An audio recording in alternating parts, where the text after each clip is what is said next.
Oke, halo semuanya. Pasti beberapa hari ini kita semua agak-agak resah ya gara-gara banyak banget kabar soal harga BBM yang katanya mau naik. Nah, di sini kita bakal coba bedah bareng-bareng apa sih yang sebenarnya terjadi, apa faktanya, dan apa yang masih sekedar rumor. Yuk, langsung kita mulai aja. Pertanyaan yang paling bikin penasaran kan ini, bener nggak sih harga BBM bakal naik gila-gilaan mulai 1 April? Isu ini udah nyebar kemana-mana dan wajar banget kalau bikin kita semua khawatir. Jadi, mari kita cari tahu kebenarannya. Nah, ini dia jawabannya, langsung dari pemerintah. Menteri Investasi, Pak Bahlil Lahadalia, udah negesin kalau sampai detik ini belum ada keputusan apapun soal kenaikan harga BBM yang disubsidi. Jadi, harga di SPBU untuk BBM subsidi itu masih sama. Ini poin pertama yang paling penting buat kita pegang. Terus, kenapa kok pemerintah hati-hati banget? Nah, ini alasannya. Menurut Menteri Bahlil, Presiden terpilih Bapak Prabowo Subianto, itu sangat peduli sama kondisi ekonomi masyarakat. Jadi, pemerintah nggak bakal ambil keputusan secara gegabah, karena ada komitmen buat jaga hati untuk rakyat kecil. Oke, supaya kita semua satu frekuensi dan nggak salah paham, ada satu hal super penting yang harus kita bedain dulu, yaitu ada 2 jenis BBM utama di Indonesia. Paham soal ini tuh kunci buat ngerti semua masalahnya. Jadi, bedanya itu benar-benar kayak langit dan bumi. Di satu sisi, ada BBM subsidi, yang harganya diatur sama pemerintah buat kita semua, masyarakat luas. Tapi, ini jadi beban yang lumayan besar buat anggaran negara. Nah, di sisi lain, ada BBM non-subsidi. Ini buat mereka yang mampu, harganya ya ngikutin harga pasar dunia, jadi sama sekali nggak bikin negara nombok. Sekarang kita bahas yang paling dekat sama kehidupan kita sehari-hari ya, BBM bersubsidi. Ini bisa dibilang semacam jaring pengaman ekonomi dari pemerintah buat rakyatnya. Jadi pemerintah tuh ngotot bilang harganya stabil.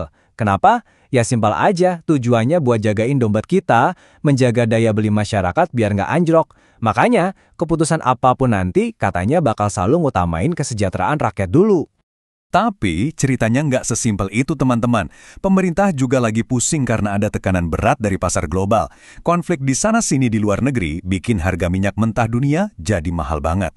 Dan ini faktor yang mau nggak mau harus dihadapi. Biar kebayang ya seberapa gawatnya situasinya, Menteri Bahlil sampai sebut angka spesifik, harga minyak dunia sekarang udah tembus $115 Amerika per barel. Itu angka yang tinggi banget loh. Tapi hebatnya, sejauh ini pemerintah masih berusaha keras nahan harga BBM subsidi kita. Oke, cukup soal subsidi. Sekarang kita pindah jalur ke cerita BBM yang non-subsidi. Nah, di sini permainannya beda lagi. Di sini pasar yang jadi raja. Jadi gini, buat BBM yang kelasnya premium, kayak Pertamax Turbo dan sejenisnya, yang biasanya dipakai sama yang mampu, harganya itu emang dibiarin ngikutin pasar. Bisa naik, bisa turun. Dan yang paling penting, kalau harganya naik, itu sama sekali bukan tanggungan negara. Dan ini bukan asal-asalan loh, aturannya udah ada, udah resmi.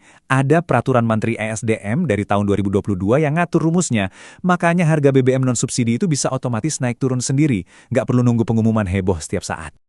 Oke, setelah kita bedah semuanya, pertanyaannya sekarang, terus kita harus gimana? Apa pesan dari pemerintah buat kita?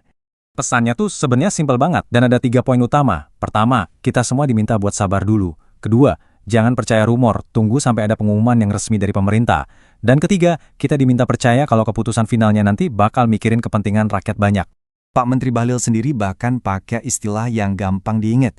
Tunggu tanggal mainnya.